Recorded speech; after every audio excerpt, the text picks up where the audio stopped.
Good morning, students. Welcome back to digital platform of Career Tech Academy. Career Tech Academy के digital platform पर एक बार फिर से आप लोगों का स्वागत है। मैं अरुण तिवारी एक बार फिर से आपके लिए लेके आया हूँ top 50 multiple choice questions IT tools and network basics का। हमारा ये MCQs के सीरीज का तीसरा वीडियो है। पहले दो वीडियो में हमने 25 क्वेश्चन डाले थे। इस बार आप लोगों की डिमांड पे सीधे 50 क्वेश्चन ला रहे हैं। ये 50 क्वेश्चन आपके ओ लेवल के आगामी एग्जाम के लिए बहुत ही महत्वपूर्ण 50 क्वेश्चंस हैं। केवल उसके लिए ही नहीं, अन्य प्रतियोगी परीक्षाओं के लिए भी ये उतने ही महत्वपूर्ण हैं। तो उम्मीद करता हूं आप इस वीडियो को ध्यान से देखेंगे और जिन्होंने सब्सक्राइब नहीं किया है प्लीज सब्सक्राइब कर लें, लाइक करें, शेयर करें और कमेंट में अपने सुझाव अवश्य दें।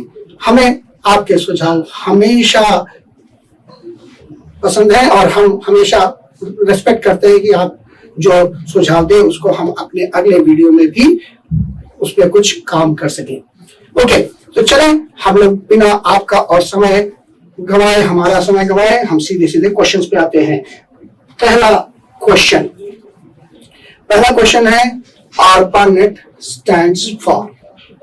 ARPANET का पूर्ण रूप है advanced research product agency network, advanced research project agency network, asymmetric routing project advance network and none of the options. देखिए इसका जो सही उत्तर है वो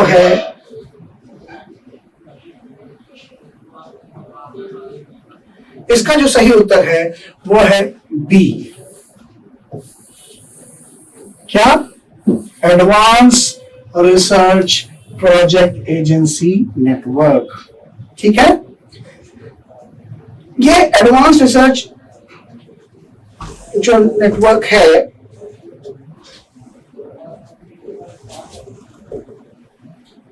ये बेसिकली यूएस डिफेंस के लिए काम करता था। इन्होंने पहली दफा, कि पहला नेटवर्क माना जाता है, ये पहली दफा हमारे पेंटागन आर्मी, यूएस आर्मी के पेंटागन से फाइलों को सुरक्षित रूप में फोन लाइंस के ऊपर भेजने का श्रेय इसी नेटवर्क में जाता है।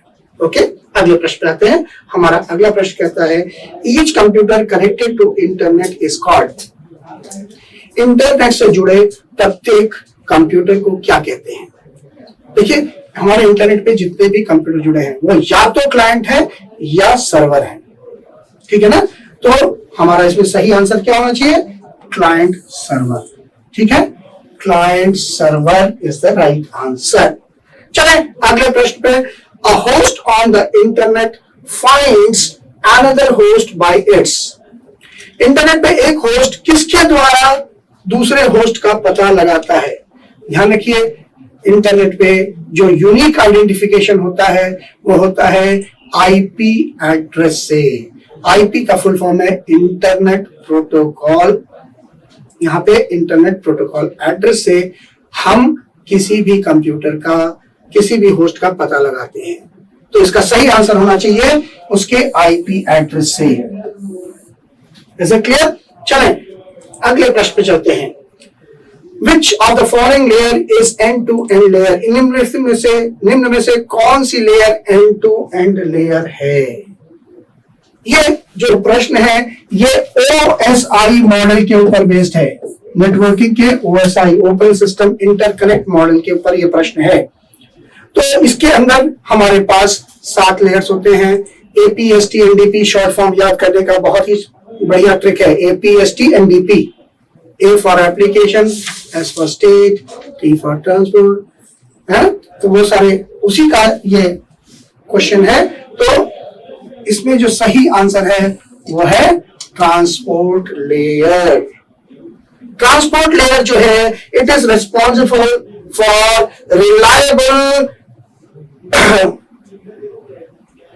Reliable transfer of message from process to process. केवल मैसेज ही नहीं, ये एरर मैसेज को भी ट्रांसफर करता है। तो इसका सही आंसर है ट्रांसपोर्ट लेयर। ठीक है, अगले प्रश्न पे चलते हैं। हमारा अगला प्रश्न है FTP is built on architecture. FTP किस आर्किटेक्चर पे, किस संरचना पे आधारित है? इसका भी आंसर है क्लाइंट सर्वर। हमारा FTP में क्या होता है? हमारे पास FTP क्लाइंट होता है और FTP सर्वर होता है।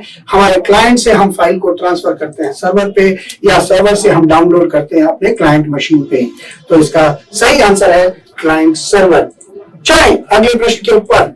छठा प्रश्न, mail when user needs to download email from the dash mail access, यहाँ पे थोड़ा टाइपिंग मिस्टेक हो गया है, इसके लिए हम आपसे माफी चाहेंगे। यहाँ पे होना चाहिए ACCESS, some typo error is there।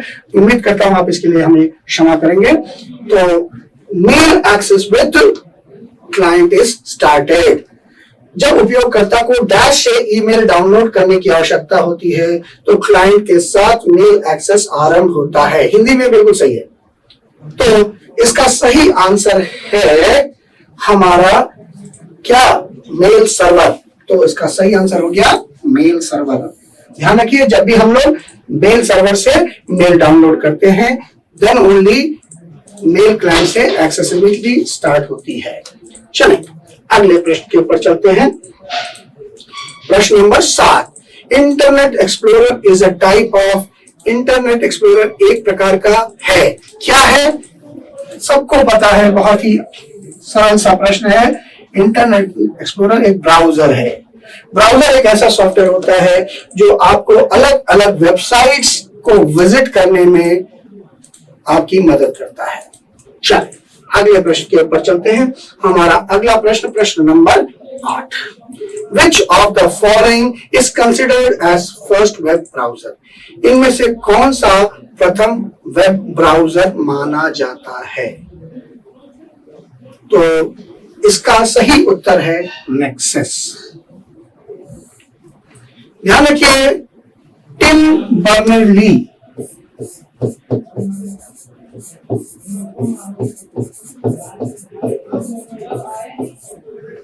जिन्होंने पहला वेबसाइट बनाया था और पहला वेब सर्वर बनाया था, और वो पहला वेब सर्वर बनाया था नेक्स्ट ओएस के ऊपर। जो आजकल ये ऑपरेटिंग सिस्टम हमारा ऑब्सोलीट हो चुका है, तो इसी के ऊपर उन्होंने अपना पहला वेब ब्राउजर और वेबसाइट बनाया था। वेब ब्राउजर को उन्होंने नाम दिया था www, जिसको कि बाद में बदल करके कर दिया गया था नेक्सस। ठीक है, तो इसका सही उत्तर क्या हो गया? नेक्सस। Is it clear? चलें हम लोग जल्दी से अगले प्रश्न पे चलते हैं। प्रश्न नंबर 9, the facilities available in the internet are. हमारे इंटरनेट पे कौन कौन सी सुविधाएं उपलब्ध हैं? निम्न में से कौन सी सुविधाएं उपलब्ध हैं?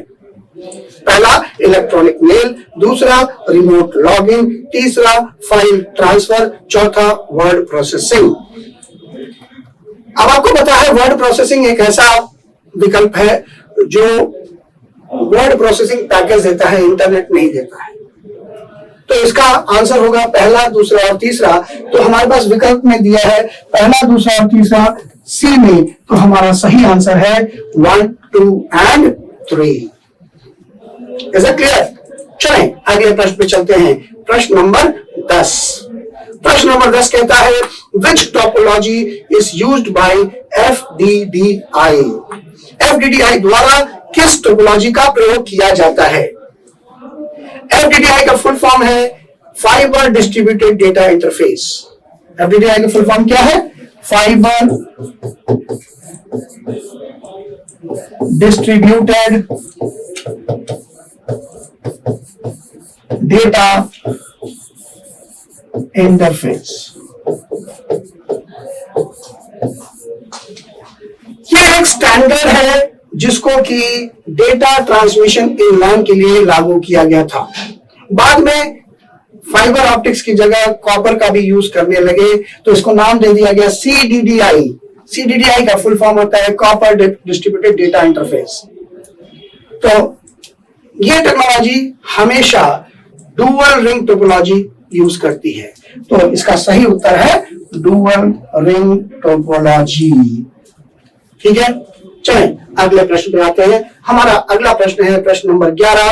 What is good way to protect sensitive information sent via email?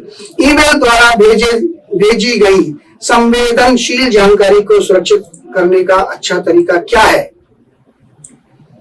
पहला, इसे दूसरे लैंग्वेज में लिखे।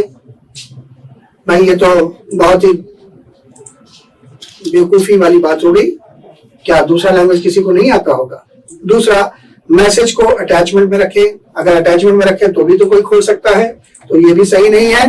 तीसरा, मैसेज को एनक्रिप्ट कर दें, यानी कि उसको किसी कोड में बदल दें। और चौथा, सेंड एज ब्लाइंड कॉपी। तो ब्लाइंड कॉपी में जिसको भेजा जा रहा है उसको तो पता ही लग जाएगा ना।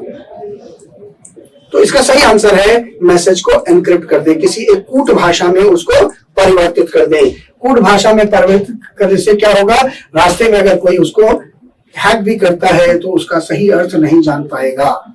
तो इसका सही आंसर हो गया एनक्रिप्ट द मैसेज। ठीक है, चलें अगले प्रश्न पे चलते हैं। हमारा अगला प्रश्न है unreserved ticketing system through app launched by railway ministry in dash. Railway मंत्रालय द्वारा ऐप के माध्यम से अनरिजर्व टिकटिंग सिस्टम डैश में लॉन्च किया गया। इसमें पहला ऑप्शन दिया है जनवरी 2019 में, दूसरा दिया है फरवरी 2019 में, तीसरा जनवरी 2018 में, चौथा नन ऑफ द अबव।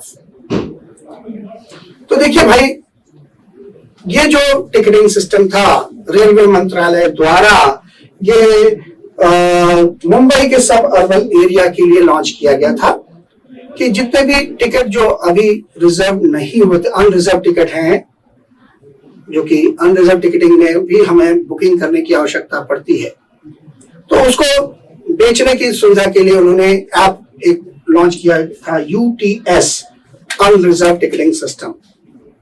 ये अभी भी चलता है हमारे मुंबई में, और ये लॉन्च किया गया था 27 दिसंबर 2014 में। तो चूंकि इनमें से कोई डेट मैच नहीं करता, तो इसका सही आंसर क्या होगा? None of the above. ठीक है, इज दैट क्लियर? चलिए अगले प्रश्न के ऊपर हम लोग चलते हैं। हमारा अगला प्रश्न है प्रश्न नंबर 13। To work in C2C e commerce which of the following is required? C2C, हमारे पास अलग अलग तरह के ई कॉमर्स एप्लीकेशंस होते हैं, B2B, B2C, C2C, C2B। ठीक है ना?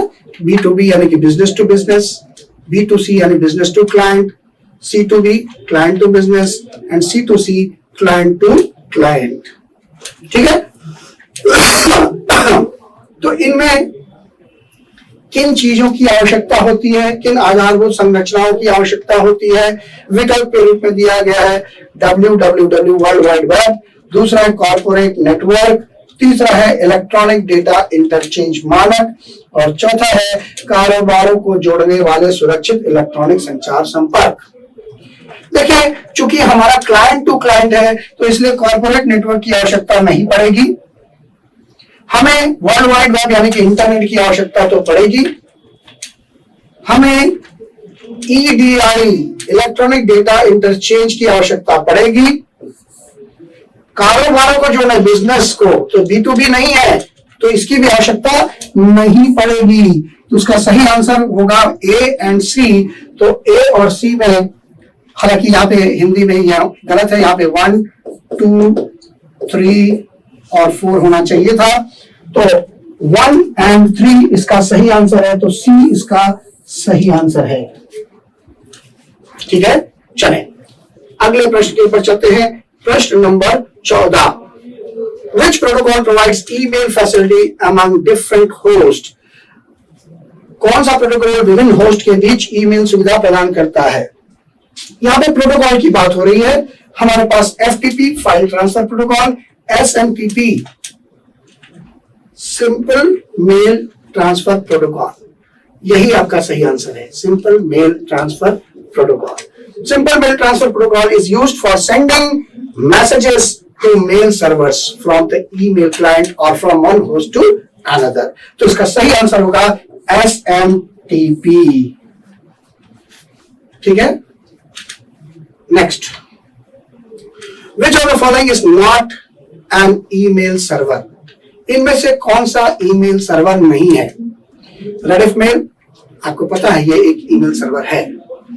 आउटलुक, भाई आउटलुक से भी आप ईमेल एक्सेस करते हो, आउटलुक भी है ईमेल सर्वर। बोथ एंड भी, ये भी सही है। लिंक्डइन, लिंक्डइन एक सोशल नेटवर्किंग साइट है, तो ये ईमेल सर्वर नहीं है। तो इसका सही आंसर क्या होना चाहिए? इसका सही आंसर होना चाहिए लिंक्डइन। Is it clear? चलिए हम लोग अगले प्रश्न के ऊपर चलते हैं। हमारा अगला प्रश्न, प्रश्न नंबर 16। With the email we can attach files. हम ईमेल के साथ फाइल संलग्न कर सकते हैं। एक से अधिक, दो से अधिक, एक, इनमें से कोई नहीं। आंसर है इनमें से कोई नहीं, क्योंकि हम एक ईमेल में कई मेल फाइल संलग्न कर सकते हैं। उसके लिए हमारे पास साइज की प्रतिबद्धता है, वहां पे नंबर ऑफ ईमेल्स की प्रतिबद्धता नहीं है। तो इसका आंसर क्या होना चाहिए? D, none of the above. ठीक है, अगले प्रश्न की ओर चलते हैं। हमारा अगला प्रश्न है multipurpose internet mail extension MIME, MIME was developed किसके लिए? पाठ और वीडियो युक्त ईमेल संदेशों का समर्थन करने के लिए, पाठ, ऑडियो और वीडियो युक्त ईमेल संदेशों का समर्थन करने के लिए, ऑडियो और वीडियो ईमेल युक्त ईमेल संदेशों का समर्थन करने के लिए, पाठ आधारित ईमेल संदेशों का समर्थन करने के लिए। तो देखिए, इसमें माइम का जो डेवलप डिजाइन किया गया था, it was for all the three, text के लिए, ऑडियो के लिए और वीडियो के लिए। तो इसका सही आंसर होना चाहिए P, to support email messages containing text, audio and video. ठीक है, तो इसका सही आंसर है बी। चलें अगले प्रश्न में चलते हैं। हमारा प्रश्न नंबर 18। It indicates copies of messages were sent to additional people, the recipient does not know the message has been sent to others. संदेश की प्रतियों को अतिरिक्त लोगों को भेजा गया था, प्राप्तकर्ता को पता नहीं चलता कि यह संदेश दूसरों को भी भेजा गया था। किस ऑप्शन से? Answer is blind carbon copy, BCC, है ना। जब आप BCC में किसी को मेल भेजा और साथ ही साथ BCC में किसी और को भी भेज दिया, तो जिसको भेजा उसको ये नहीं पता लगेगा कि इसी मेल की कॉपी किसी और को भेजा गया है। ठीक है, तो इसका सही आंसर है डी, BCC। अगले प्रश्न में चलते हैं 19वां। What is the term used for talking on net with the help of type text? Type किए गए टेक्स्ट की मदद से नेट पर बात करने के लिए किस शब्द का उपयोग करते हैं? तो ये तो मेरे ख्याल से सभी को विदित है, ये है चैटिंग। चैटिंग में हम लोग देखिए, चैटिंग दो तरह की होती है, एक आजकल वीडियो चैटिंग भी होती है, बट यहाँ पे जो नॉर्मल चैट को हम लोग सिर्फ चैट कहते हैं, टेक्स्ट चैटिंग या चैटिंग। बट अगर हम वीडियो के माध्यम से चैट कर रहे हैं, वॉइस चैटिंग कर रहे हैं, तो वो हमारा उसके लिए वॉइस चैट या ऑडियो चैट जुड़ जाता है शब्द। तो यहाँ पे चैटिंग अगर कहा जा रहा है तो this means it is only text chatting. तो सही आंसर है सी। अगले प्रश्न में चलते हैं। हमारा अगला प्रश्न, प्रश्न number 20। The convenient place to store contact information for quick retrievals. सुविधाजनक स्थान जहां से कॉन्टैक्ट इंफॉर्मेशन जल्दी से निकाला जा सकता है। अब भाई कॉन्टैक्ट इंफॉर्मेशन की बात हो रही है, तो इसका मतलब हम लोग एड्रेस बुक की बात कर रहे हैं। तो सही आंसर होगा address book. Is it clear? उम्मीद करता हूं आप लोग को ये सब समझ में आ रहा है। ध्यान रखिए, ये जो भी प्रश्न हम बता रहे हैं, ये ओ लेवल, आगामी ओ लेवल एग्जाम के लिए तो इम्पोर्टेंट है ही, साथ ही साथ ये अन्य प्रतियोगी परीक्षाओं के लिए जहां पर कंप्यूटर के कुछ क्वेश्चंस दिए जाते हैं, उनके लिए भी ये बहुत ही इम्पोर्टेंट है। ठीक है, तो उम्मीद करता हूं आप सभी लोग इस वीडियो को अंत तक देखेंगे। चलें अगले प्रश्न पे चलते हैं। प्रश्न नंबर 21। KYC मीन्स, KYC का अर्थ होता है, क्या अर्थ होता है? Know your customer. पहला ही विकल्प है नो योर कस्टमर। कैरेक्टर जानने की किसी को जरूरत नहीं है। अगर आप क्लाइंट है तो आपको कस्टमर के बारे में डिटेल जानने की जरूरत है। तो इसका सही आंसर है कस्टमर को जानना, ए। ठीक है, अगले प्रश्न में चलते हैं। प्रश्न नंबर 22, can illiterate person be issue debit card? क्या अनपढ़ व्यक्ति को डेबिट कार्ड इशू किया जा सकता है? उत्तर है हाँ। ऐसा कोई नियम नहीं है कि आप किसी अनपढ़ व्यक्ति को डेबिट कार्ड नहीं इशू कर सकते, ऐसा कोई नियम नहीं है। तो you can always issue a debit card to illiterate person. ठीक है, अगले प्रश्न में चलते हैं। प्रश्न नंबर 23। प्रश्न नंबर 23 कहता है इंडियन रुपी सिंबल, जो रुपी का सिंबल आया था, ये ऑफिशियली अडॉप्टेड इन, ध्यान रखिए, इसको बनाया गया था 2010 के पहले बन गया था, बट इसको अडॉप्ट किया गया 2010 में। और इसको डिजाइन करने वाले थे डी उदय कुमार।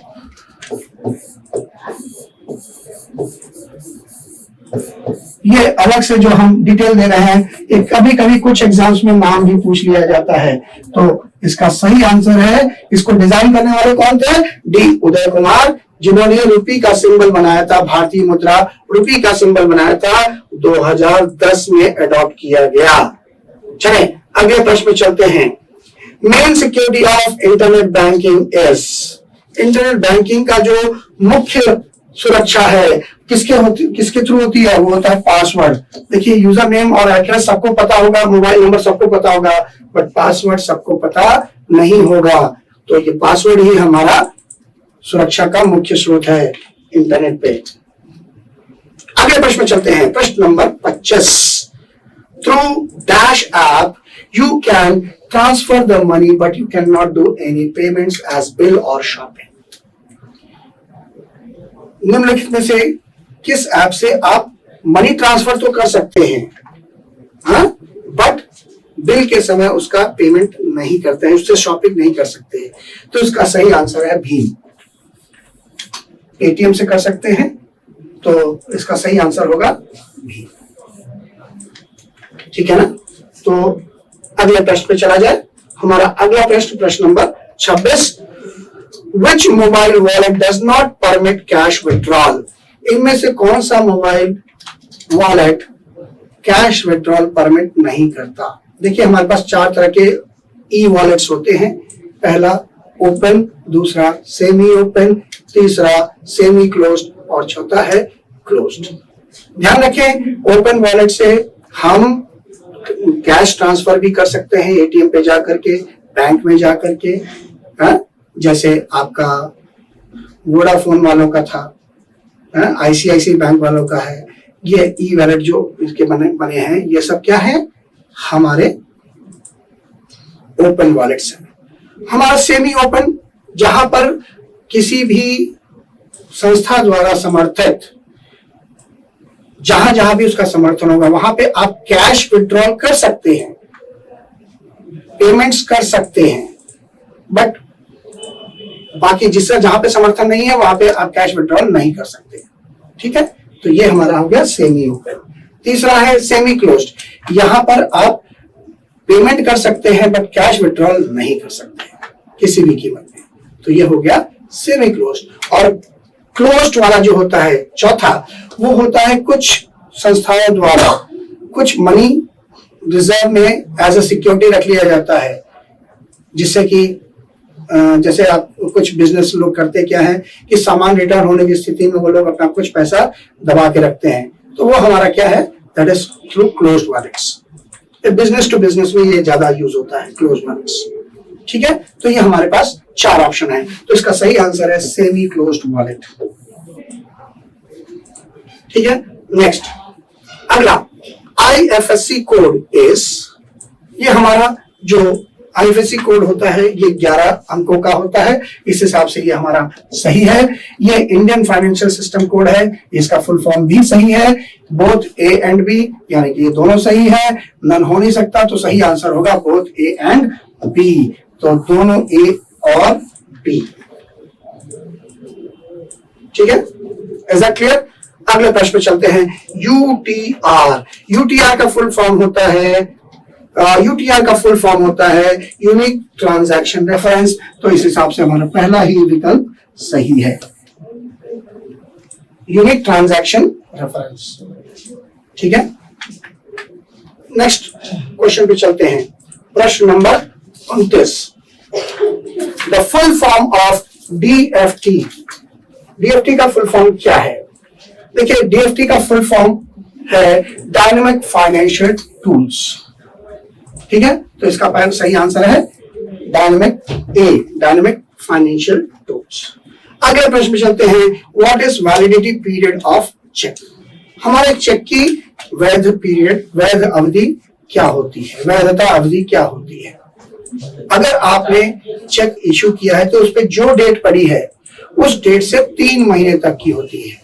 पहले ये 6 महीने तक हुआ करती थी, बट अब नए नियमों के अनुसार अब इसकी वैधता केवल 3 महीने की है।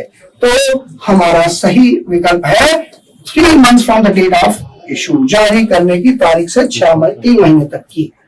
चलें अगले प्रश्न पे चलते हैं। अगला प्रश्न, इंटरनेट ऑफ थिंग्स।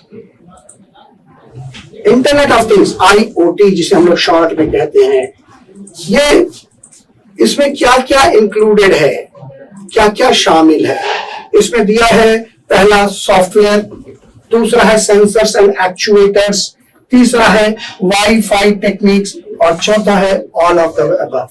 तो इंटरनेट ऑफ थिंग्स में ये सभी चीजें हमारे शामिल हैं। तो उसका सही आंसर हो गया उपर्युक्त में से सभी, ऑल ऑफ द अबव। चलें अगले प्रश्न की ओर हम लोग चलते हैं। अगला प्रश्न यानी कि 25वां प्रश्न, this is not a benefit of big data analysis. इनमें से कौन सा बिग डेटा एनालिटिक्स का लाभ नहीं है? बिग डेटा एनालिटिक्स से हमें क्या क्या लाभ होता है? पहला, हमारा फास्ट और बेटर डिसीजन मेकिंग होता है, तो यह सही है। दूसरा, कॉस्ट में कमी आती, लागत में कमी आती है, ये भी सही है। तो प्रश्न पूछना नहीं है तो मैनेज ऑफ डेटा नहीं होता, डेटा को मैनेज करना इसमें शामिल नहीं है। तो इसका सही आंसर होगा मैनेज ऑफ डेटा का प्रबंधन। अगले प्रश्न पे आ जाते हैं। प्रश्न number 33, which are the benefits of cloud computing. Cloud computing के क्या क्या लाभ हैं? Number 1, low cost, number 2, fast speed, number 3, more secure, number D, all of the above. Cloud computing के ये सभी लाभ हैं। पहले, हमारा कॉस्ट, लागत में कमी आ जाती है क्योंकि उसको क्लाउड कंप्यूटिंग को सभी लोग शेयर करते हैं। दूसरा, स्पीड तेज होती है क्योंकि ये हमेशा उपलब्ध होता है और आजकल हमारे पास बैंडविड्थ बहुत ज्यादा है तो स्पीड अधिक होती है। तीसरा, ये सिक्योर भी होता है, सबके पास यूजर नेम और पासवर्ड है तो सिक्योर है। तो इसका सही आंसर होगा ऑल ऑफ द अबव। चलें अगले प्रश्न के ऊपर हम लोग चलते हैं। प्रश्न number 34, which is a mobile social network. इनमें से कौन सा मोबाइल सोशल नेटवर्क है? भाई ये तो प्रश्न आज के युवाओं के लिए बहुत हलवा है। क्यों? फेसबुक सभी लोग करते हैं, इनफैक्ट जरूरत से ज्यादा कर रहे हैं। इंस्टाग्राम युवाओं के लिए नया अड्डा, इंस्टाग्राम सभी लोग तरह तरह का मुंह बना करके फोटो खींच करके उस पर लगाते रहते हैं, चिपकाते रहते हैं, एजंट इट। और तीसरा है ट्विटर हमारे जो सेलिब्रिटीज के बीच में बहुत ज्यादा, सेलिब्रिटीज के लिए इंस्टाग्राम और ट्विटर ये दोनों तो उनके लिए एक वरदान है और आम आदमी भी अपने सेलिब्रिटीज से जुड़ना चाहता है तो वो भी उस पर जुड़ा रहता है। तो इसका आंसर हो गया ऑल, सभी। अगले प्रश्न पे चलते हैं। प्रश्न number 35, what is included in artificial intelligence. Artificial intelligence में क्या क्या शामिल है? पहला, नॉलेज, ज्ञान। दूसरा, प्लानिंग। तीसरा, both A and B, D none. तो इसका आंसर है बोथ ए एंड बी, दोनों, यानी कि नॉलेज और दूसरा हमारा प्लानिंग।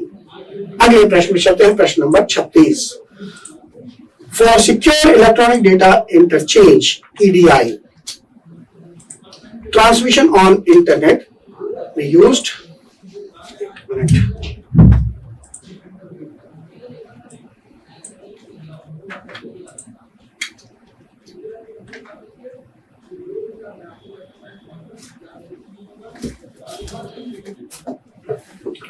माफ कीजिएगा, बीच में एक व्यवधान आ गया था। For secure electronic data interchange, transmission on internet, we use, इनमें से कौन सा यूज किया जाता है? तो इसका सही आंसर है SMIME। हमारा इलेक्ट्रॉनिक डेटा जो इंटरचेंज होगा वो कई माध्यम से हो सकता है, टेक्स्ट माध्यम से, ऑडियो माध्यम से, वीडियो माध्यम से, और तीनों को सपोर्ट करता है आपका माइम, और इसलिए माइम यूज होगा। और उसमें चूंकि सिक्योर है तो एस यानी कि सिक्योर माइम। ठीक है, तो सही आंसर हुआ एस माइम। चले हम लोग जल्दी से अपने अगले प्रश्न की तरफ चलते हैं। हमारा अगला प्रश्न यानी कि प्रश्न number 37, benefit of robotic process automation is. हमारे रोबोटिक प्रोसेस ऑटोमेशन, रोबोट्स के माध्यम से प्रोसेसिंग की बात कर रहे हैं, ऑटोमेटिक प्रोसेसिंग की बात कर रहे हैं। इसका हमें क्या क्या लाभ है? पहला, एनेबल बेटर कस्टमर सर्विस, हम कस्टमर को बेहतर तरीके से सेवाएं दे पाते हैं। सही है, आपने देखा होगा आजकल बहुत सारे रेस्टोरेंट में रोबोट से सर्विस देते हैं, क्योंकि वो बिना बायस के, बिना प्रेजुडिस के अपने कस्टमर को सर्विस देते हैं। ऐसे क्या होगा कि जब हमारे जो वेटर्स होते हैं वो अपने जो उनको ज्यादा टिप्स देते हैं, उनको जल्दी सर्विस देते हैं, जो टिप्स कम देते हैं उनको बाद में सर्विस देते हैं, वगैरह वगैरह। तो यहाँ पे बेहतर सेवा दे सकते हैं बिना किसी भेदभाव के। दूसरा, एनेबल एम्प्लॉयज प्रोडक्टिविटी, ये हमारे प्रोडक्ट एम्प्लॉयज की प्रोडक्टिविटी, उत्पादकता को बढ़ाते हैं। बिल्कुल सही, हमारा रोबोट्स रहेगा तो वो जल्दी समय में ज्यादा काम करेगा। नेक्स्ट, कम समय में ज्यादा काम करने के लिए रोबोट्स। चौथा, तीसरा, process to be complete more rapidly, तो ये प्रक्रियाओं को बहुत तेजी से पूरा कर सकते हैं। बिल्कुल सही बात है। और आखिरी है ऑल ऑफ द अबव, तो मेरे हिसाब से तो ऑल ऑफ द अबव ही होना चाहिए, क्योंकि सारे इसके लिए सही हैं। तो सही आंसर है D, all of the above. चलिए आगे प्रश्न के ऊपर चलते हैं। 38वां प्रश्न, what are the 3 basic components of computer security? Computer security के 3 बुनियादी अंग क्या क्या हैं? पहला, confidentiality, integrity, availability, control, intelligence, action, central intelligence, action, और आखिरी है कॉन्फिडेंस, इंटीग्रिटी, एक्शन। तो इसका सही आंसर है कॉन्फिडेंशियलिटी, इंटीग्रिटी, अवेलेबिलिटी। तो बेसिक है, जितना गोपनीय रख सके रखिए, जितना उसमें इंटीग्रिटी डाल सके डालिए, और जितना हद से हद उपलब्धता बढ़ा सके बढ़ाइए।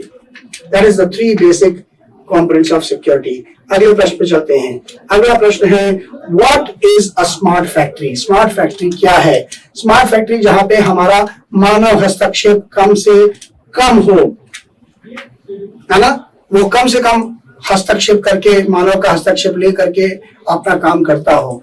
तो factories and logistic system that will operate and organise themselves without human interaction, robots which will replace people, both A and B, none of the above। तो इसका सही आंसर है, हमें इंसानों को रिप्लेस नहीं करना है, हमें इंसानों की हस्तक्षेप को कम करना है। ठीक है ना, अंततः हमारे जो फैक्ट्रीज हैं वो इंसानों के लिए ही है ना। तो इसका सही आंसर है ए। ओके, तो सही आंसर हो गया हमारा पहला। अगले प्रश्न पे चलते हैं। प्रश्न नंबर 40। सॉरी, कुछ मेरे ख्याल से जल्दी कोई गलत बटन दब गया। प्रश्न नंबर 40 पे आते हैं। प्रश्न नंबर 40 कहता है, विच of the following is a class of computer threat? इनमें से कौन सा कंप्यूटर खतरे का एक वर्ग है? Soliciting, stalking, DoS attack, all of the above. Soliciting मतलब किसी चीज की अनुशंसा करना, ठीक है। स्टॉकिंग मतलब किसी चीज के पीछे बार बार आग्रह करना, या इस हद तक आग्रह करना कि वो लोगों को परेशान कर दे, उसको कहते हैं स्टॉकिंग। तीसरा है डॉस अटैक।